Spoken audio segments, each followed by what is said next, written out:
Trump is losing his nerves as he is becoming the American president who is getting the U.S. kicked out of the global oil game. And it all began with a single tariff, 10% on Canadian oil and gas. The move was meant to punish.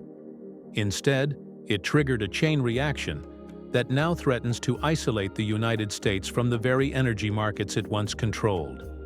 Canada, humiliated and furious, didn't wait. It redirected billions of dollars worth of energy exports away from American ports and into Europe. Then Qatar moved, quietly but decisively, locking in multi-decade LNG deals with France, the Netherlands, and other European powers, deals the U.S. could no longer match. Washington's biggest refineries are running dry. Gasoline prices across the East Coast are climbing. Layoffs have begun. And Europe, once a strategic partner in energy coordination, is now building its future without the U.S. So what really happened? And can this damage be undone? Or has the collapse already begun? In this video, let's find out. The story began on a cold January morning in 2025. Freshly sworn in for a second term, Trump announced a sweeping 10% tariff on all oil and gas imports from Canada. He sold it as a patriotic gesture, a step to restore energy independence and protect American jobs. But in reality, this was not a strategic strike. It was an economic grenade hurled at America's most reliable energy partner. Before the tariffs, the energy relationship between the U.S. and Canada was arguably one of the tightest in the world. Canada was sending over 4 million barrels of crude oil per day to the U.S., along with more than 8.6 billion cubic feet of natural gas. The U.S. relied heavily on this northern supply, particularly in the Midwest and the East Coast, where Canadian crude was essential to the refining system. For decades, this relationship had functioned like clockwork. Then came Trump's tariff, a $10 tax on every $100 barrel that crossed the border, and everything shattered. The reaction from Canadian officials was swift and furious. Former Prime Minister Trudeau called the move short-sighted and economically suicidal, while provincial leaders in Alberta and British Columbia began scrambling to diversify their markets. The U.S., once seen as the irreplaceable buyer, was now being treated as a liability. Furthermore, the chaos didn't take long to spill onto American soil. U.S. refiners were hit hard, especially those dependent on Canadian crude. Already struggling with post-pandemic infrastructure fatigue and volatile demand, they were now saddled with higher costs that couldn't be absorbed or passed on easily. Gas prices surged by up to 40 cents a gallon within a month in parts of the East Coast, triggering consumer anger and economic alarm.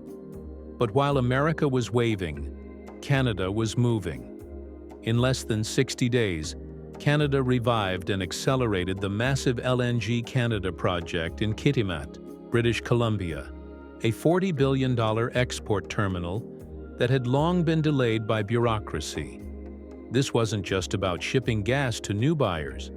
It was a declaration of independence. Ports were upgraded, contracts were signed, and Europe, desperate for stable energy supplies in the wake of the ongoing Ukraine-Russia conflict, welcomed Canada with open arms. In March 2025, Canadian LNG began landing in German and French ports. Europe's gas demand had jumped 23% that quarter, and Canada was ready to fill the gap left by Russia and a now uncertain United States. And the real shock came in April. For the first time in history, Canada exported more seaborne crude oil to China than it did to the United States. Chinese imports of Canadian crude hit 299,000 barrels per day, surpassing U.S. seaborne imports, which dropped to 286,000 barrels. While pipeline flows to the U.S. still remained significant, the pricing had shifted. Canada's Western Canadian Select crude, once heavily discounted, was now priced closer to U.S. West Texas Intermediate, a sign of growing global demand and reduced dependency on a single market. What made matters worse for Washington? was that this shift wasn't entirely driven by actual tariffs, but by the mere threat of Trump's trade policies. Even after backing down from some of his energy tariff threats in late spring, the damage was done. The instability and unpredictability of U.S. leadership had forced commodity markets to look elsewhere. Traders, producers, and buyers began adjusting to a new normal, one where the United States was no longer the stable energy partner it once was. Meanwhile, China capitalized on this vacuum. Already locked in a trade war with the U.S., Beijing stopped all crude imports from American suppliers. Tariffs from both sides rendered U.S. oil uncompetitive. No American oil was scheduled to arrive in Chinese ports for May or June 2025. But Canada, with its now expanded seaborne capacity and friendlier diplomatic posture, was not only replacing lost American barrels, but also gaining leverage as a preferred partner. Back home, Trump's own energy sector was starting to feel the backlash. Liberty Energy, founded by his own Secretary of Energy Chris Wright, reported its worst quarterly profits since 2022. CEO Ron Gusek warned of storm clouds on the horizon, blaming tariff instability and falling crude prices. Liberty's stock had plummeted nearly 40% since the year began. Other oil and gas executives, once enthusiastic supporters of Trump's promises of energy dominance, were now quietly panicking. A survey by the Dallas Federal Reserve revealed growing discontent in the U.S. oil patch, with many executives warning that Trump's tariffs were raising costs and suffocating demand. You see, in an ironic twist, the very policies Trump had hoped would restore American dominance were instead accelerating its exit from the global oil trade. By trying to weaponize tariffs against allies and adversaries alike, he inadvertently revealed how dependent the U.S. still is, not just on foreign oil, but on foreign trust. The markets responded by moving on, Canada responded by evolving, and the world responded by isolating a once dominant energy player now seen as erratic and unstable. While Canada was redirecting its energy westward, Qatar emerged from the east like a quiet storm, unannounced, undramatic, but utterly unstoppable. The Gulf state didn't need to protest Trump's tariff strategy. It simply waited, watched the chaos unfold, and moved in when the United States was too distracted to notice. In energy diplomacy, silence is often more effective than outrage, and Qatar proved it. Before we continue further, tell us, are you enjoying the video? If yes, please like and share the video and subscribe to our channel to watch more videos on the latest news stories on geopolitics, economics, and current affairs impacting your lives. By the time Trump imposed tariffs on Canadian oil, Qatar had already laid the groundwork for what would become the largest LNG expansion program in modern history. In late 2024, Qatar Energy, the state-owned company, launched a monumental plan to ramp up LNG production from 77 million tons annually to 142 million tons by 2030. This was not just a production surge, it was a geopolitical calculation. With Russia's natural gas exports to Europe having collapsed to a trickle, less than 10% of their pre-war levels, and the U.S. entangled in protectionist policies, Qatar saw an opening to dominate Europe's energy security for decades to come. The deals that followed were not small-time contracts. They were diplomatic sledgehammers. First came the historic 27-year deal with France's Total Energies for 3.5 million tons of LNG annually. Then, barely a month later, another 27-year agreement was signed with Shell, the Dutch oil giant, for 2 million tons per year. These weren't just business arrangements, they were 27-year commitments, practically marriages in the world of energy geopolitics. For the EU, they represented not only energy supply but also economic stability. For Qatar, they were a strategic coup. Europe, still reeling from the shock of losing Russian gas, needed more than just a supplier. It needed a savior, one that could guarantee volumes, deliver them cheaply, and avoid the political strings that came with American exports. And Qatar delivered all three. Unlike U.S. suppliers who were hamstrung by infrastructure bottlenecks, environmental lawsuits, and political uncertainty, Qatar's model was centralized, efficient, and state-backed. Every LNG molecule from Qatar came with fewer conditions, lower prices, and faster delivery. And in the world of post-Russian Europe, that combination was irresistible. Back in the U.S., the energy sector was buckling under its own contradictions.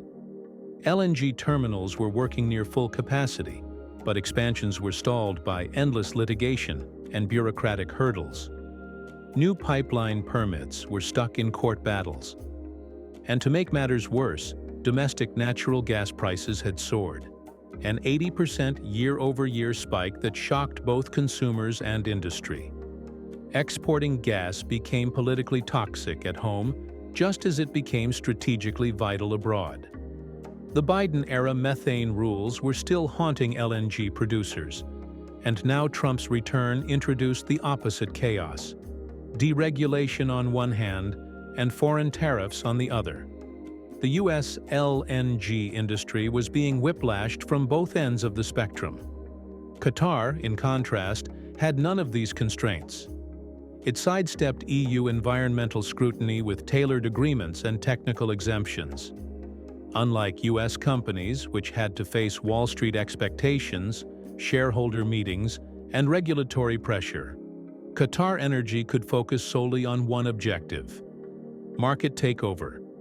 European countries, meanwhile, were incentivized by both price and stability.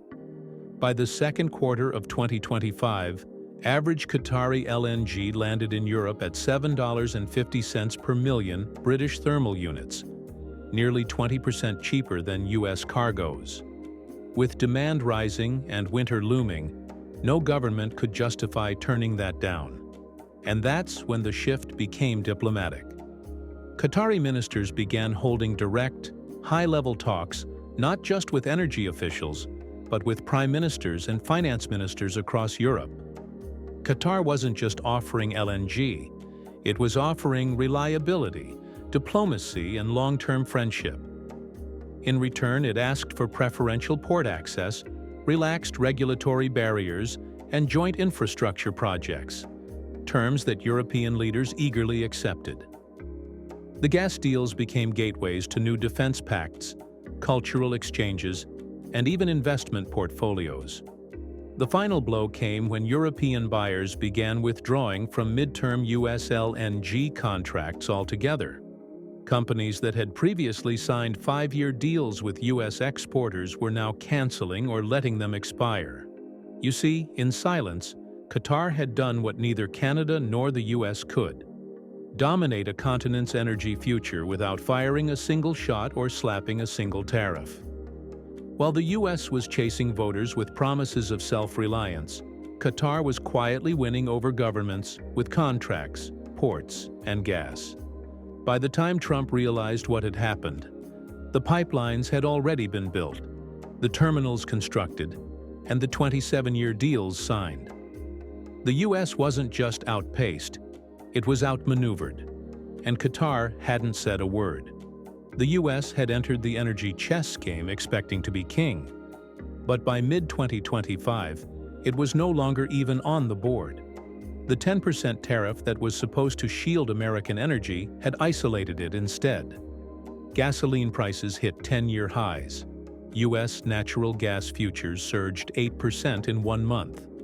Canada and Qatar, meanwhile, consolidated their roles as Europe's new energy anchors. The EU's LNG imports are projected to rise by 25% in 2025, with most of it coming from these two nations. And they are not stopping. Qatar plans to control nearly 25% of global LNG trade by 2030. Canada is expanding its pipeline network across British Columbia and Alberta, targeting Asian markets next. This is the new energy order where Europe relies on Canada and Qatar, and the US relies on luck and late infrastructure. What do you think? Will the United States lose relevance in the global energy market? Isn't it true that the United States is itself speeding up its decline, and other rivals are capitalizing on it? In the comment section below, share your thoughts on how many years the United States would need to become the next Venezuela. Do you want to watch more videos like this one? If yes, subscribe to our channel and press the bell icon next to it. We bring the latest news stories on geopolitics, economics, changing world order, and current affairs. Things you need to stay informed. Thanks for watching, and until the next video, stay tuned.